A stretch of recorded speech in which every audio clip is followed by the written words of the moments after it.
다 같이 합독하시겠습니다. 시작. 천년이 참에 사단이 그 옥에서 놓여 나와서 땅의 사방 백성 곧 곡과 마곡을 미혹하고 모아 싸움을 붙이리니 그 수가 바다 모래 같으리라.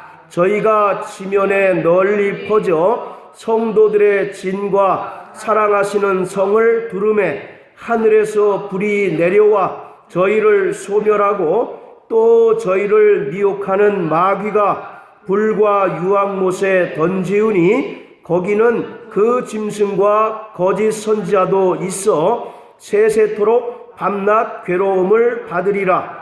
또 내가 크고 흰 보좌와 그 위에 앉으신 자를 보니 땅과 하늘이 그 앞에서 피하여 간데 없더라. 또 내가 보니 죽은 자들이 물론 대소하고 그 보좌 앞에 섰는데 백석 펴 있고 또 다른 책이 펴졌으니 곧 생명책이라. 죽은 자들이 자기 행위를 따라 책들에 기록된 대로 심판을 받으니 바다가 그 가운데서 죽은 자들을 내어주고 또 사망과 음부도 그 가운데서 죽은 자들을 내어주매 각 사람이 자기의 행위대로 심판을 받고 사망과 음부도 불못에 던지우니 이것이 둘째 사망 곧 불못이라. 누구든지 생명책에 기록되지 못한 자는 불못에 던지우더라. 아멘. 오늘은 곡과 마곡의 전쟁, 그리고 일명 백보자 심판에 관한 말씀입니다. 성도들은 예수 그리스도의 은혜로 말미암아 구원을 받아서 사망에서 생명으로 옮겨진 자들이고 그리스도와 더불어 1000년 동안 왕노릇하는 자들입니다. 성경은 이것을 첫째 부활이라고 말씀하고 있습니다. 여기서 그리스도와 더불어 왕노릇한다는 것은 철저하게 자기를 부인하고 하나님께 순종하며 불신자들을 하나님께 화목케 하는 생활을 말하는 것입니다. 계시록 1장 6절에 보면 우리를 나라와 제사장으로 삼으셨다라고 말씀합니다. 여기서 나라와 제사장으로 삼으셨다라고 하는 것은 베드로전서 2장 9절의 말씀과 같이 우리를 택하신 족속으로 왕같은 제사장으로 삼으셨다라고 하는 것입니다. 그래서 우리의 직분은 화목케 하는 것이에요. 불신자들을 하나님과 화목케 하는 중보의 역할을 감당해야 하는 자들이 바로 성도라고 하는 것을 말씀하고 있습니다. 자, 이로써 첫째 부활과 그리스도와 더불어 1000년 동안 왕노릇하는 것은 동일한 의미라는 것을 우리가 알 수가 있습니다. 자, 오늘 7절부터 10절까지는 곡과 마곡에 대한 전쟁, 마곡의 전쟁인데 곡이라고 하는 것은 왕의 이름입니다. 그리고 마곡은 노아의 아들 중에 야벳이 있는데 야벳의 둘째 아들 이름이 마곡이에요. 그래서 노아의 둘째 아들인 마곡, 그리고 그 후손들이 다스리는 땅 지명을 마곡이라고 얘기를 합니다. 자, 우리 한번 창세기 10장을 한번 다 같이 보시겠습니다.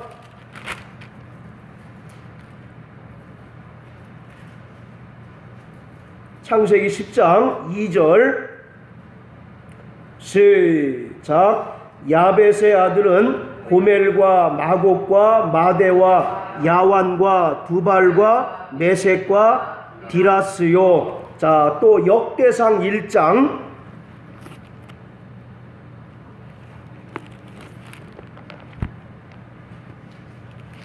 자, 5절입니다. 시작. 역대상 1장 5절 시작. 야벳의 아들은 고멜과 마곡과 마대와 야완과 두발과 메섹과 디라스요. 자, 그래서 본문에 나오는 곡이라고 하는 것은 왕의 이름을 가리키는 것이고, 마곡은 야벳의 후손들이 다스리는 땅, 지명이 마곡인 것입니다. 자, 그런데 오늘 이 곡과 마곡의 전쟁은 구약의 에스겔서 38장 39장을 배경으로 하고 있습니다. 자, 우리 에스겔서 38장 39장 다 같이 보시겠습니다. 오늘도 본의 아니게 성경을 많이 찾아야 될 것 같으니까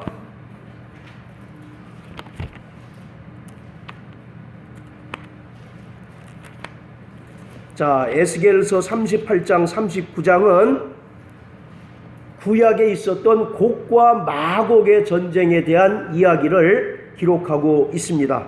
자, 먼저 38장 2절 3절 다 같이 읽습니다. 시작. 인자야, 너는 마곡 땅에 있는 곡 로스와 메섹과 두발 왕에게로 얼굴을 향하고 그를 쳐서 예언하여 이르기를, 주 여호와의 말씀에 로스와 메섹과 두발 왕 고가 내가 너를 대적하여. 자, 그리고 22절 23절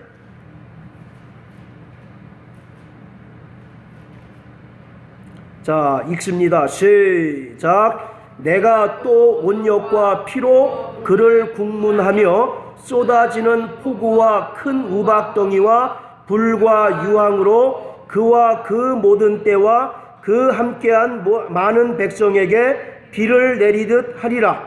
이와 같이 내가 여러 나라의 눈에 내 존대함과 거룩함을 나타내어 나를 알게 하리니 그들이 나를 여호와인 줄 알리라. 아멘. 자, 그런데요, 22절 23절을 읽었는데 그 22절 23절이 똑같이 어디에 기록되어 있느냐 하면 계시록 19장에 기록되어 있습니다. 자, 여기 손으로 표시해 놓으시고 이번에는 계시록 19장으로 넘어갑니다.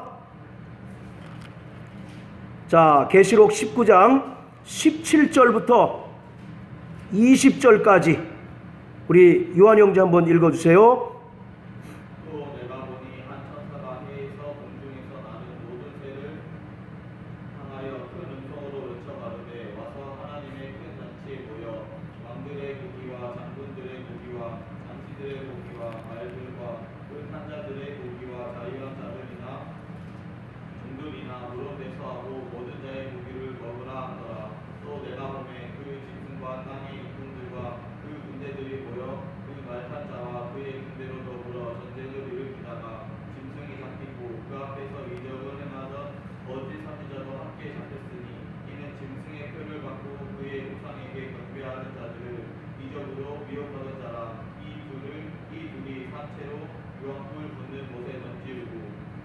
자, 그리고 계시록 20장 9절 10절 다시 한번 읽으세요. 저희가 주변에 널리 퍼져 성도들의 짐과 사랑하시는 성을 두르매 하늘에서 불이 내려와 저희를 소멸하고 또 저희를 미혹하는 마귀가 불과 유황 못에 던지우니 거기는 그 짐승과 거짓 선지자도 있어 세세토록 밤낮 괴로움을 받으리라. 자, 에스겔서 38장 22절에 보면 온역과 피로 국문하고 쏟아지는 폭우와 큰 우박덩이와 불과 유황으로 많은 백성에게 비를 내리듯 하리라 이렇게 말씀하시는데 그 말씀이 그대로 계시록 20장 9절 말씀에 인용이 되어 있어요. 그러니까 에스겔서 38장의 내용은 계시록 20장에 인용되어서 기록되어져 있는 것입니다. 자, 그리고 다시 에스겔서 39장을 보겠습니다. 에스겔서 39장 17절부터 20절까지. 자, 같이 읽습니다. 시작. 너 인자야, 나 여호와가 말하노라. 너는 각종 새와 들의 각종 짐승에게 이르기를 너희는 모여오라. 내가 너희를 위한 잔치 곧 이스라엘 산 위에 예비한 큰 잔치로 너희는 사방에서 모여서 고기를 먹으며 피를 마실지어다. 너희가 용사의 고기를 먹으며 세상 왕들의 피를 마시기를 바산의 살찐 짐승 곧 수양이나 어린 양이나 염소나 숫송아지를 먹듯 할지라. 내가 너희를 위하여 예비한 잔치의 기름을 너희가 배불리 먹으며 그 피를 취토록 마시되 내 상에서 말과 기병과 용사와 모든 군사를 배불리 먹을지니라 하라. 나 주 여호와의 말이니라. 자, 이 말씀은 계시록 19장, 아까 우리 요한 형제가 읽었던 것처럼 17절부터 20절까지 해서 기록되어 있어요. 어떻습니까? 동일한 말씀들이 기록되어 있죠. 자, 이와 같이 에스겔서 38장하고 39장은 똑같은 곡과 마곡의 전쟁을 기록하고 있는 거예요. 그것을 계시록에서는 19장, 20장으로 이렇게 나눠 놓은 겁니다.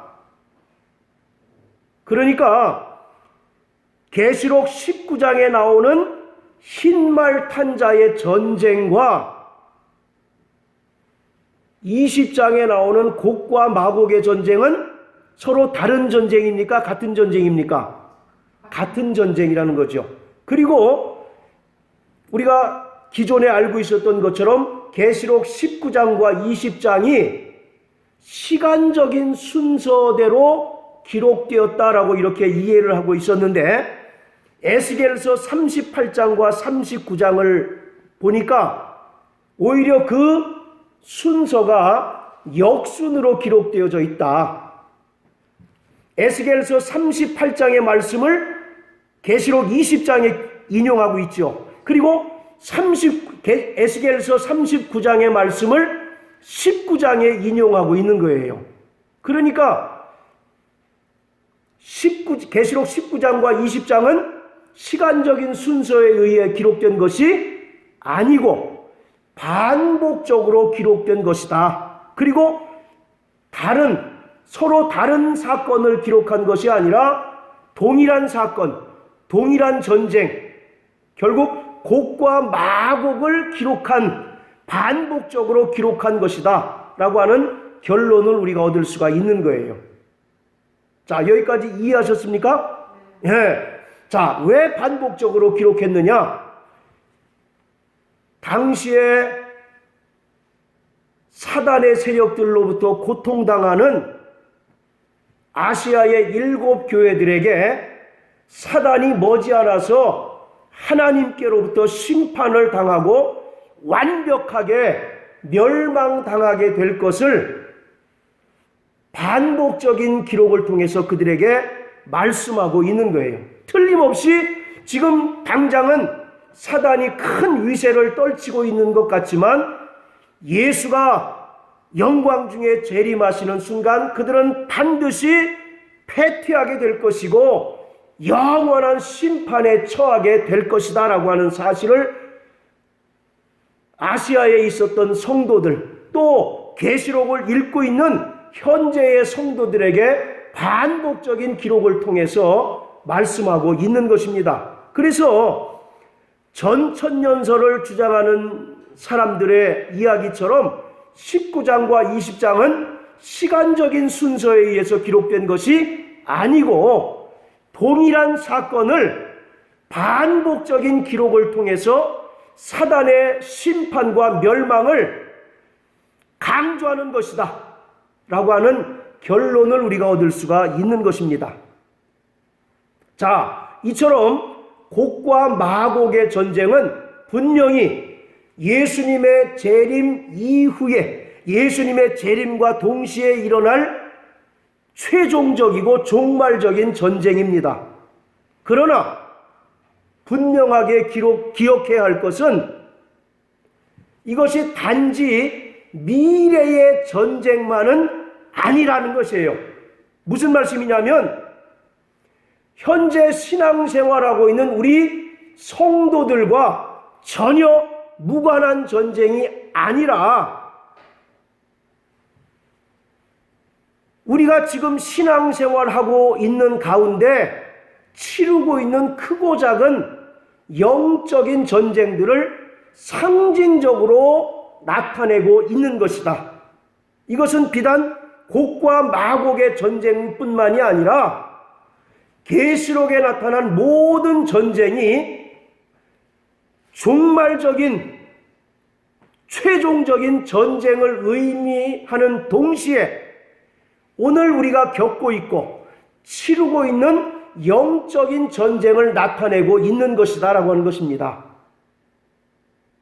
그래서 이 곡과 마곡의 전쟁은 16장에 나오는 아마겟돈 전쟁하고 19장에 나오는 흰말 탄 자의 전쟁, 그리고 20장의 곡과 마곡의 전쟁은 서로 다른 사건, 다른 전쟁이 아니라 동일한 사건, 동일한 전쟁이고 예수의 재림과 동시에 일어날 최종적이고 종말적인 전쟁인 동시에 지금 우리가 그 전쟁을 치르고 있다라고 하는 것입니다.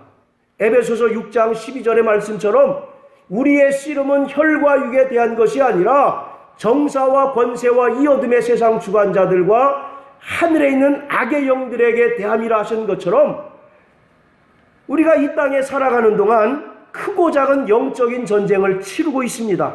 그 전쟁을 상징적으로 표현하고 있는 것이 곡과 마곡의 전쟁이고, 그러나 그 곡과 마곡의 전쟁은 최종적으로 예수님께서 재림하시면 사단의 세력들과 사단과 그 세력들을 완전히 괴멸시키는 전쟁이기도 하다라고 하는 것을 오늘 성경은 우리에게 분명히 말씀하고 있습니다.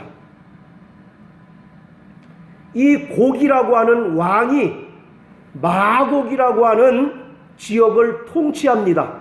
그런데 이 곡이라고 하는 왕이 주변에 있는 왕들을 부추겨서 연합군을 형성해요. 그래서 바벨론의 포로에서 해방된 이스라엘을 대적하는 전쟁이 곡과 마곡의 전쟁입니다. 그런데 그 전쟁의 결과는 곡과 연합군들이 패배하는 전쟁이에요. 이 전쟁은 이스라엘을 대적하는 자들의 숫자가 압도적으로 많습니다. 그래서 20장 8절에 보면 그 수가 뭐라고 기록하고 있습니까? 바다 모래 같으리라. 바다 모래 같다라는 얘기는 무슨 얘기일까요? 어마어마하게 많다는 뜻이잖아요. 압도적인 군사력과 압도적인 병력의 숫자로 바벨론의 포로에서 해방된 이스라엘을 곡의 연합군들이 대적하지만 하나님께서 이스라엘을 지키시고 또 보호해 주심으로 말미암아 연합군이 완전히 패한다는 그러한 내용인 것입니다. 그 내용을 사도 요한이 이 계시록에 인용하고 있는 거예요. 왜 인용하고 있을까요?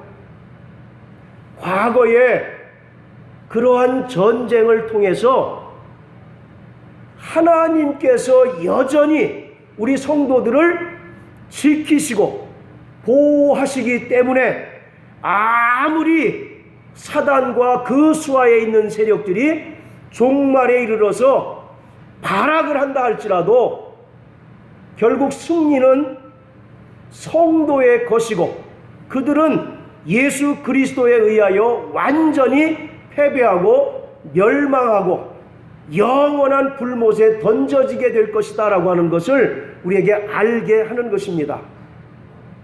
그러므로 우리 신앙생활 가운데 우리는 크고 작은 전쟁을 치르고 있어요. 믿음이 좋은 사람은 거기에 상응하는 만큼 보다 큰 전쟁을 치르고 있겠죠. 그러나 믿음이 연약한 사람은 다른 사람들 보기에 그게 무슨 고민거리냐, 걱정거리냐 라고 이렇게 생각할 정도로 적은 문제인 것 같지만 그 당하는 입장에서는 그것이 굉장히 큰 문제일 수도 있어요. 이와 같이 바로 영적인 전쟁은 그 사람의 믿음의 분량만큼, 또 우리가 당하는 고난들은 그 사람의 믿음의 분량만큼 하나님께서 주신다라고 하는 거예요. 그래서 고린도전서 10장에도 보면 고난을 당하되 하나님께서는 마땅히 피할 길을 내신다라고 말씀하고 계십니다.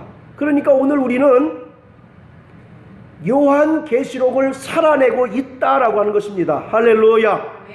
저 미래에 일어날 예수님의 재림과 그 이후에 있게 될 천년왕국 때 비로소 일어날 일들이 아니라 지금 우리가 그리스도와 더불어 왕노릇하는 것도 지금 우리가 누리고 있는 것이고, 이 곡과 마곡의 전쟁도 앞으로 일어날 전쟁이 아니라, 물론 일어날 전쟁이기도 하지만 우리가 지금 현재 우리의 삶 가운데서, 신앙생활 가운데서 철저하게 치르고 있다라고 하는 것을 성경은 말씀하고 있는 거예요. 그러니 우리가 이러한 영적인 전쟁에서 이길 수 있는 가장 큰 힘은 무엇이겠습니까? 하나님을 의지할 때 우리가 비로소 이길 수가 있는 거예요. 내 힘과 내 노력과 내 열심으로 우리는 무언가 문제를 해결하려고 하고 무언가 내게 닥친 고난을 이겨보려고 한다면 그 사람은 반드시 질 수밖에 없다. 사단과 그 수하에 있는 세력들은 우리보다 더 똑똑할까요? 좀 미련할까요? 훨씬 더 똑똑해요.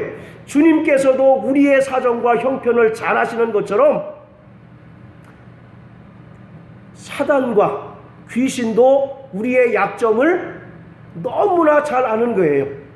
저 정인철은 어디를 치면 대번에 넘어지더라, 또 반응하더라, 이런 것들을 잘 아는 겁니다. 그런 기록들이 쭉 이렇게 축적됐는지는 모르겠지만 귀신도 우리의 약점을 잘 아는 겁니다. 그래서 자꾸 우리를 그렇게 부추겨요. 자꾸 우리를 분노하게 만들고 우리가 자꾸 옛날로 옛 습관대로 살도록 우리를 부추기는 자가 바로 마귀인 것입니다. 또 그 수하에는 악한 귀신들이에요. 그래서 오늘 우리는 하나님을 의지하지 않고 또 성령님의 도우심을 받지 않고서는 이 영적인 전쟁에서 승리할 수 없다라고 하는 것입니다. 자, 이러한 최종적인 곡과 마곡의 전쟁을 통해서 마귀의 운명이 이제 비로소 끝장이 나는 거죠. 마귀는 이 전쟁을 끝으로 해서 거짓 선자와 적그리스도가 있는 유황불못에 던져짐으로써 영원한 고통을 당할 수밖에 없는 것입니다. 그것이 오늘 7절부터 10절까지에 나오는 곡과 마곡의 전쟁이에요. 사람들은 이 곡과 마곡의 전쟁을 어떤 러시아나 독일이 이스라엘을 대적하는 전쟁이다 라고 이렇게 이야기를 합니다. 그러나 요한계시록에 나오는 모든 전쟁은 기본적으로 물리적인 전쟁이 아니라 영적인 전쟁이라고 하는 것을 깊이 인식하게 되기를 바랍니다. 자, 그리고 11절부터 15절까지는 잘 알고 있는 대로 백보좌 심판입니다. 생명책에 기록되지 않은 자들은 불못에 던져지는 것을 통해서 크고 흰 보좌에 앉아 계신 하나님은 의로우시고 그의 심판이 참되심을 보여주고 있는 거예요. 여러분들, 마귀와 불신자들은 이미 심판을 받았습니까? 아니면 앞으로 받을 것입니까? 예, 이미 심판을 받은 자들이에요. 요한복음 3장 18절에 보면 예수 그리스도를 믿지 않는 자는 이미 심판을 받았다라고 말씀하지 않습니까? 또 요한복음 16장 11절인가 보면 심판에 대하여라 함은 이 세상 임금이 이미 심판을 받았다라고 말씀하고 있잖아요. 자, 그런데 왜 구태여 이런 크고 흰 보좌의 심판이 필요할까? 이 대상들이 전부 불신자들 아닙니까? 자, 그들에게 왜 이런 또 다른 과정이 필요하겠습니까? 이미 그들은 심판받은 자들인데, 이것은 하나님의 공의를 나타내는 거예요. 비록 저들이 이미 심판받은 자들이지만 그들의 행위를 통해서 그들이 이제 지옥 갈 수밖에 없는 자라고 하는 사실을 알려줌으로써 하나님의 공의를 드러내는 겁니다. 이 심판 아니고서도 얼마든지 그들을 지옥 형벌로 던질 수 있지만 하나님은 그들에게 공의를 드러내시는 거예요. 그게 바로 크고 흰 백보좌 심판입니다. 이 최후의 심판은 불신자들에게는 형벌을 위한 심판입니다. 이미 그들은 심판을 받았기 때문에 이제 그 심판에 따른 형벌을 주는 심판이지만 성도들에게는 천국에서 주어지는 보상에 관한 심판이기도 합니다. 그래서 이 심판을 통해서 불신자들, 악한 자들은 영벌에 처해지고 또 성도들에게는 하늘 상급이 주어지게 되는 것입니다. 자, 11절 우리 한번 읽어보실까요? 자, 시작. 또 내가 크고 흰 보좌와 그 위에 앉으신 자를 보니 땅과 하늘이 그 앞에서 피하여 간데 없더라. 예, 땅과 하늘이 그 앞에서 피하여 간데 없더라. 이 말씀은 죄로 인하여 타락한 이 피조 세계에 임할 하나님의 강력한 심판의 두려움을 암시하는 표현이에요. 그리고 이 처음 창조에 속한 모든 피조 세계가 끝나면 계시록 21장 1절에 기록한 것처럼 뭐가 등장합니까? 새 하늘과 새 땅이 창조될 것을 암시하고 있는 거예요. 그래서 이 21절의 말씀은 악한 자들에게는 가장 두렵고 가장 공포스러운 말씀입니다. 그러나 우리 믿는 자들에게는 최고의 소망의 말씀이에요. 우리 믿는 자들이 궁극적으로 소망하는 게 뭐예요? 예수님의 재림과 그 후에 있게 될 영원한 새하늘과 새 땅 아니겠습니까? 그러므로 하나님의 심판을 통해서 죄로 인하여 타락한 이 처음 창조에 속한 모든 것들이 다 사라지게 되면 비로소 새하늘과 새 땅이 나타나게 될 것이다 라고 하는 것입니다. 아담 이후로 모든 악한 자들은 부활을 통해서 이 심판에 참여합니다. 그리고 각자의 행위를 따라서 심판을 받아 둘째 사망, 곧 영원히 꺼지지 않는 불못에 던져지게 되는 것입니다. 자, 우리 요한복음 5장을 다 같이 한번 보십니다.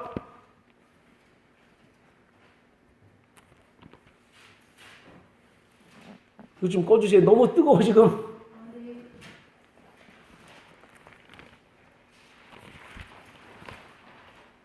나만 왜 이렇게 뜨거운가 했어요. 지금 조명이 막 이것도 꺼져요.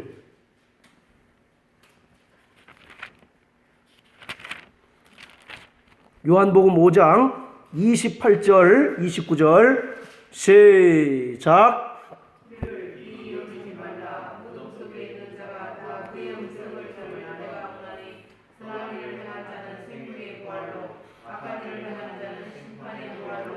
자, 29절 시작. 선한 일을 행한 자는 생명의 부활로, 악한 일을 행한 자는 심판의 부활로 나오리라. 이것이 처음에 말씀드렸던 둘째 부활입니다. 그래서 선한 일을 행한 자는 생명의 부활로, 악한 일을 행한 자는 심판의 부활로 나오리라. 그래서 생명책에 기록되지 않은 자는 둘째 사망, 즉 영원히 꺼지지 않는 지옥 불못에 던져지게 되는 것입니다. 자, 반면에 우리 성도들은 이 최후의 심판이 구원에 대한 판가름의 심판은 아니다. 자, 인정합니까? 이 최후의 심판이 내가 구원받았는지, 그래서 천국 가야 되는지 지옥 가야 되는지 그러한 심판은 아니고, 바로 이 최종적인 심판은 우리가 구원받은 이후에 우리의 행위에 따라서 상급이 결정되는 보상에 관한 심판이다라고 하는 겁니다. 성경에서 상 또는 상급이라고 하는 말은 헬라어로 미스도스라고 하는 말인데, 이것은 삭이라고 하는 뜻입니다. 우리가 한 달 동안 열심히 직장에서 일을 하면 삭을 받지 않습니까? 그 삭을 얘기하는 거예요. 그러니까 바로 우리가 구원받은 이후에 주를 위하여 행한 모든 것이 그 심판의 기준이 되고, 그 심판의 그 행위에 따라서 우리의 보상이 결정되는 것입니다. 물론 우리의 행위가 기준이 되지만 기본적으로 하나님의 은혜에 속한다라고 하는 거예요. 하나님께서 우리에게 구원해 주신 것만 해도 얼마나 감사합니까? 그런데 더 감사한 것은 우리가 구원받은 이후에 열심으로 주를 섬기고 또 이 땅에서 성령으로 죄를 감당한 것에 대해서 하나님께서 다 기억하셔서 그것에 따라서 상을 주시는 그러한 과정이 바로 최후의 심판이다라고 하는 겁니다. 자, 우리 한번 몇 가지 성경을 찾아볼 텐데요. 마태복음 5장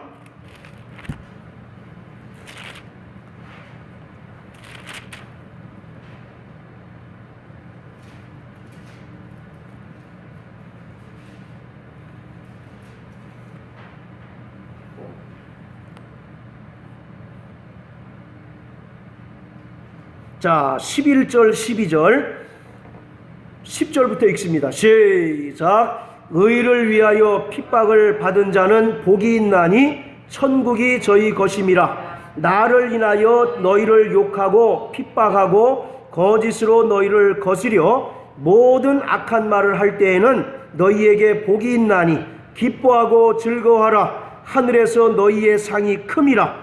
너희 전에 있던 선지자들을 이같이 핍박하였느니라. 12절에 기뻐하고 즐거워하라. 하늘에서 너희의 상이 크다라고 말씀하고 계십니다. 자, 또 고린도전서 3장 고린도전서 3장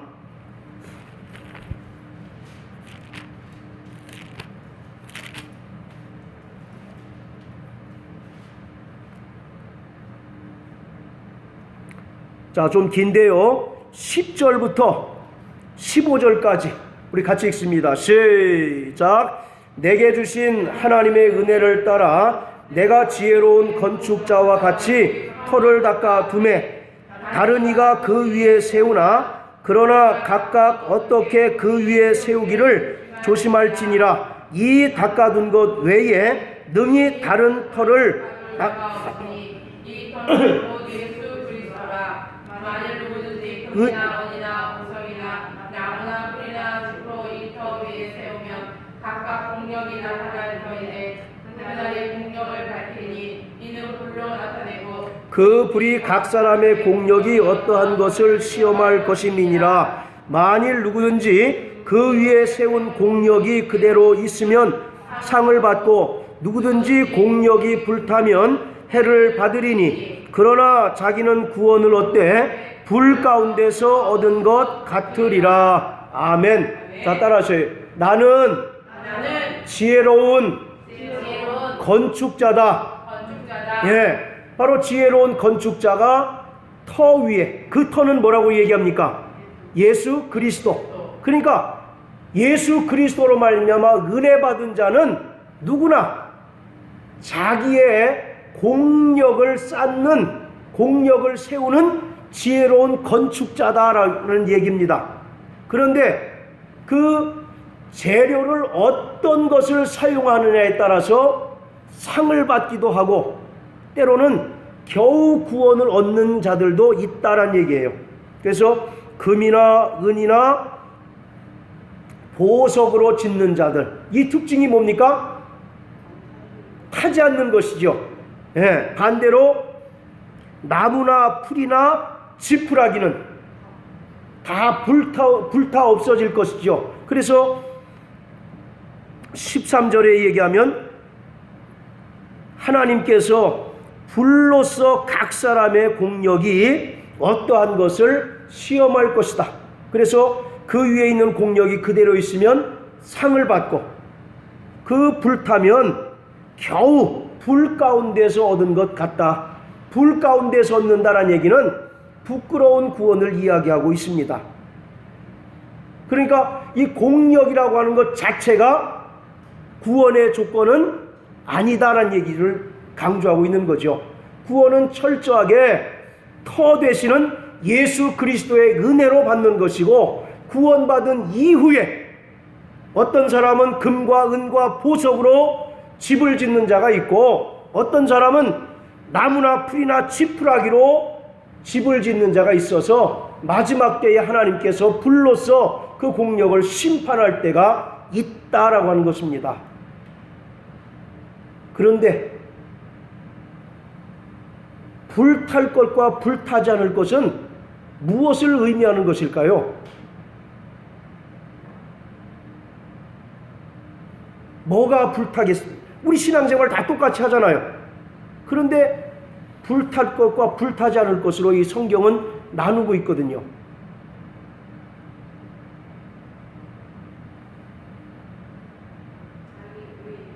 예, 자기의 의를 내세우는 것은 나무나 풀이나 지푸라기입니다. 그러나 철저하게 오직 예수의 은혜를 따라 하나님 말씀에 순종하여 충성하고 헌신하는 것은 불타지 않을 공력으로 쌓아진다는 것이에요. 그것에 따라서 어떤 자는 상을 받고 어떤 자는 겨우 부끄러운 구원을 얻게 된다라고 말씀합니다. 자, 또 로마서 14장 한번 보실까요?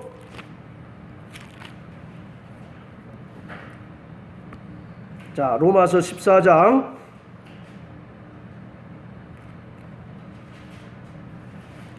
9절부터 12절까지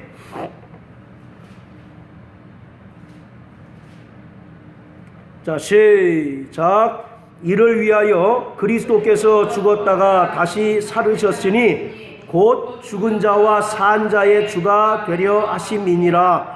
내가 어찌하여 내 형제를 판단하느뇨? 어찌하여 내 형제를 업신 여기느뇨? 우리가 다 하나님의 심판대 앞에 서리라. 기록되었으되 주께서 가라사대 내가 살았노니 모든 무릎이 내게 꿇을 것이요 모든 여가 하나님께 자백하리라 하였느니라. 이러므로 우리 각인이 자기 일을 하나님께 짓고 하리라. 10절에 보면 하나님의 심판대 앞에 서게 될 것인데, 그때의 모든 여가 하나님께 자백하고, 또 12절에 각인이 자기의 일을 하나님 앞에 짓고 한다라고 말씀합니다. 변명이 통할까요? 안 통할까요? 거짓말이 통할까요? 안 통할까요? 네, 안 통합니다. 귀신은 속일 수 있어도 절대 하나님은 속일 수가 없습니다. 자, 그리고 고린도후서 5장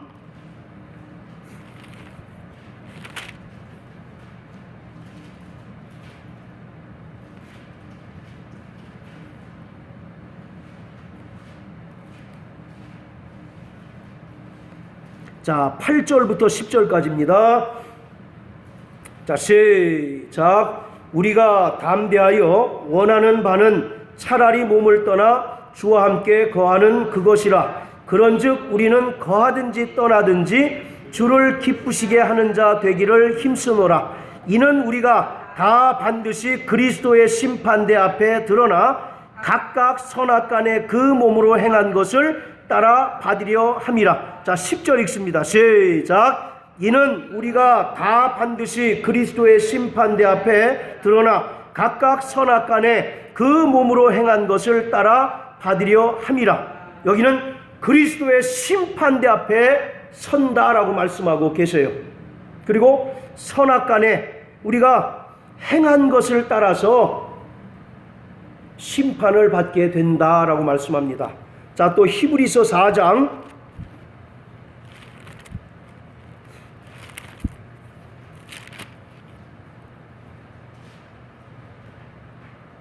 13절 우리 요한 형제 한번 큰 소리로 읽어주세요. 지으신 것이 하나라도 그 앞에서 나타나지 않으니었고 오직 만물이 우리를 상호하는 자의 눈앞에 벌거벗은 것과 같이 드러나리라. 아멘. 자, 거기서 보면 우리를 상관하시는 자의 그런 말씀이 있죠. 여기서 상관이란 말은 결산하다 그런 뜻입니다. 장사하는 사람들이 하루 동안 얼마를 벌었는지 결산하죠. 또 회사들이 1년 동안 얼만큼의 순이익이 났는지 아니면 손실을 받는지 결산을 해서 그것을 이제 공고하도록 되어 있는 것처럼 우리를 상관하신다라고 하는 말은 우리와 반드시 결산하는 것을 말하고 있습니다. 누가복음에 보면 열문화의 비유 나오잖아요. 주인이 문화를 주고 나서 장사를 합니다. 장사를 하게 합니다. 그리고 나서 주인이 돌아와서 결산하다 그런 말씀 있지 않습니까? 그것처럼 우리의 행위에 대하여 구원받은 이후에 행한 모든 것에 대해서 하나님 앞에 냉정하게 결산할 때가 있다라고 하는 겁니다. 여러분들, 우리가 받은 구원은 은혜지만 절대로 이 결산은 은혜일 수가 없는 거예요. 우리가 행한 대로 우리에게 상을 주시는 분이십니다. 그러니까 우리가 신앙생활에 게으르지 말아야 되는 결정적인 이유는 그리스도의 심판대 앞에 우리도 반드시 서야 된다는 겁니다.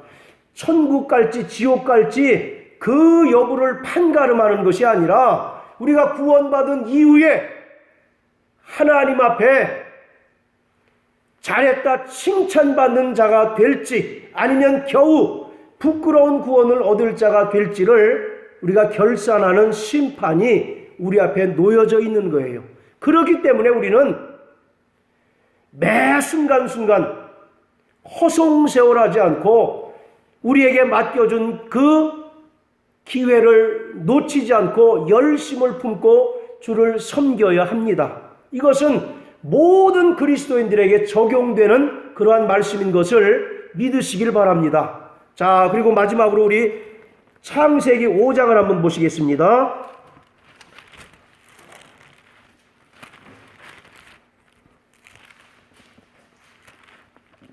자, 창세기 5장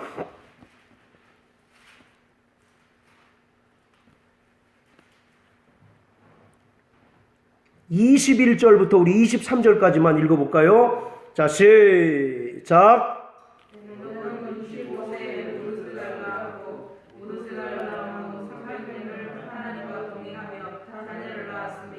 그가 365세를 상수하였더라. 24절. 에녹이 하나님과 동행하였더니 하나님이 그를 데려가심으로 세상에 있지 아니하더라. 자, 에녹이 몇 살을 살다가 죽었습니까? 365살을 살다가 죽었어요. 그런데 65세에 무두셀라를 낳았습니다.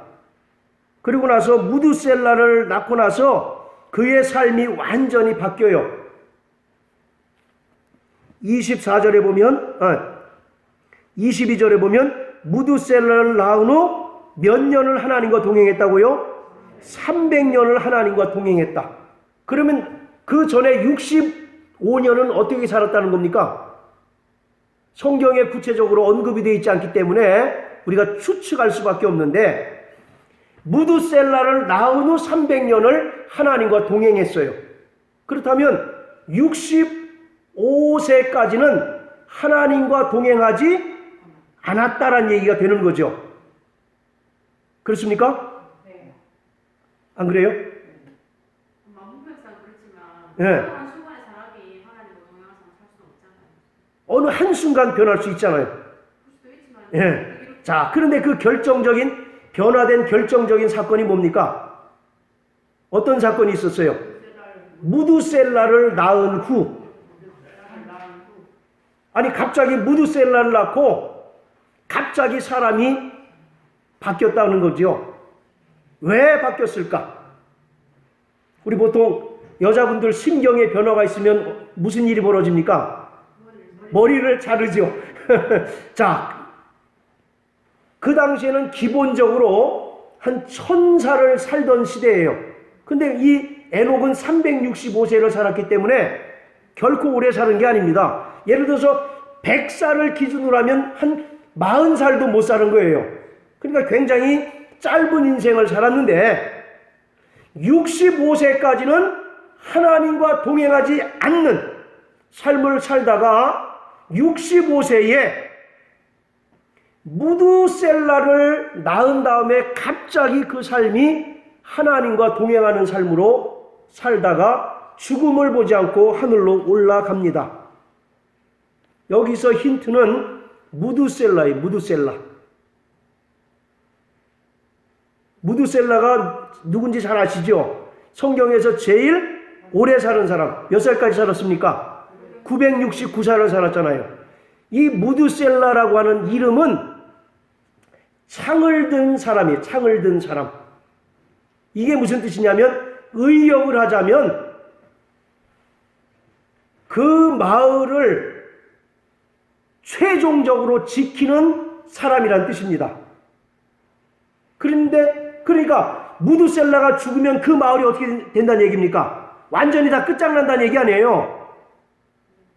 그런 뜻이거든요. 창을 든 남자라는 것이. 그래서 의역하자면 이 무드셀라라고 하는 뜻은 종말이라는 뜻이 있어요. 종말. 그러니까 이 에녹은 65세까지는 어떻게 살았는지 우리가 구체적으로 모르지만 무드셀라를 낳음으로써 하나님의 계시를 알게 된 겁니다. 어떤 계시요? 종말에 대한 계시를 알았던 거예요. 그래서 무드셀라가 죽으면 하나님의 심판이 있게 될 것이라는 것을 하나님을 통해서 깨달은 거예요. 무드셀라를 낳음으로써. 그래서 무드셀라를 낳은 후 300년을 하나님과 동행했습니다.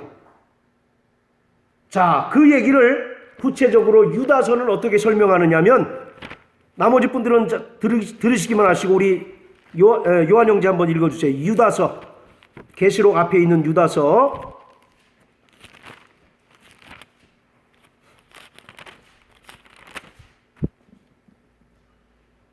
자, 14절이죠. 자, 읽으세요. 14절, 15절. 아람이 7세손 에녹이 사람들에게 대하여도 예언하여 이르되 보라 주께서 그 수만의 거룩한 자와 함께 임하셨나니 이는 무 사람을 심판하사 모든 경건치 않은 자의 경건치 않게 행한 모든 경건치 않은 일과 또 경건치 않은 죄인의 주께 거스려 한 모든 강팍한 말을 인하여 저희를 정죄하려 하심이라 하였느니라. 아멘. 에녹이 어떤 일을 했습니까? 무슨 예언? 심판에 대한 예언을 열심히 전했다는 거죠. 언제로부터? 무드셀라를 낳은 후부터 그가 하나님의 계시를 깨달은 거예요. 아, 무드셀라가 죽는 때 뭐가 임한다고요? 하나님의 심판이 임할 것이다 라고 하는 것을 그가 깨달은 거예요.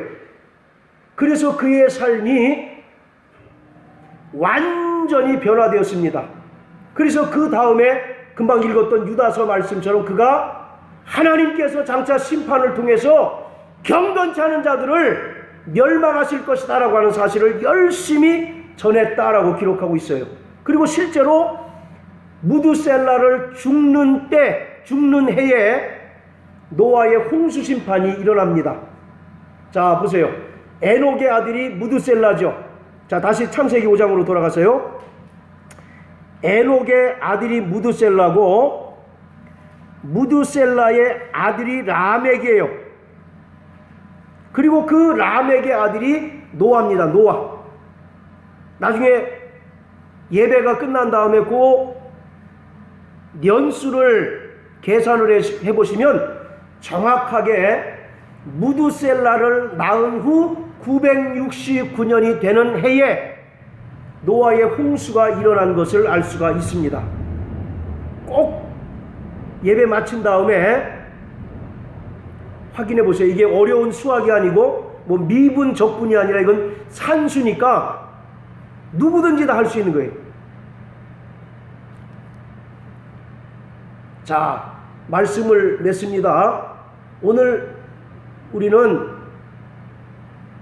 불신자들이 지옥에 떨어지는 최후의 심판만 있는 것이 아니라 우리 믿는 자들에게도 그리스도의 심판대 앞에 서야 될 때가 있다라고 하는 사실을 분명히 깨닫게 되시기를 바랍니다. 그래서 우리는 우리의 날마다 영혼을 돌아보아야 합니다. 구약의 성전에서 그 금등잔을 담당하는 제사장이 그 불의 밝기를 날마다 간검했던 것처럼 오늘 자신의 영혼이 하나님 앞에 설 때에 어떤 평가를 받을 것인가를 냉정하게 돌아보고 열심 있는 신앙생활을 해야 합니다. 우리는 세상 사람들로부터 받는 평가에는 굉장히 민감하지만 하나님께서 나를 평가하시는 것에 대해서는 둔하게 느껴질 때가 너무나 많습니다. 그러나 사람들의 평가는 극단적으로 우리가 그들을 안 보면 그만 아니겠습니까? 그러나 하나님의 평가는 나 영혼이 받을 상급을 결정하는 중요한 기준이 된다라고 하는 사실을 성경은 우리에게 분명히 말씀해주고 있습니다. 그래서 정말 우리는 어떻게 살아야 정말 하나님 앞에 올바른지를 늘 고민하면서 사는 저와 여러분들 되시길 주의 이름으로 축원합니다. 세상 일도 중요하죠. 돈 버는 것도 중요합니다. 또 등등등 여러 가지 일들이 중요합니다. 그러나 그 중에서 가장 우선시해야 되는 것은 내가 하나님 앞에 섰을 때 과연 하나님께서 나에게 뭐라고 말씀하실까? 착하고 충성된 종아, 내가 적은 일에 충성하였으니 내 즐거움에 참여할지니라. 이렇게 칭찬하시면서 우리 눈에서 눈물을 닦아주실지, 아니면 고린도전서 3장의 말씀처럼 그 공력이 불타 없어짐으로 말미암아 겨우 불 가운데서 얻는 구원을 얻은 것으로 만족할지, 선택은 저와 여러분들의 몫입니다. 어떠한 삶을 살아야 될지 냉정하게 고민하시는 저와 여러분들 되시길 주의 이름으로 축원합니다. 이 시간 우리 다 같이 기도하겠습니다.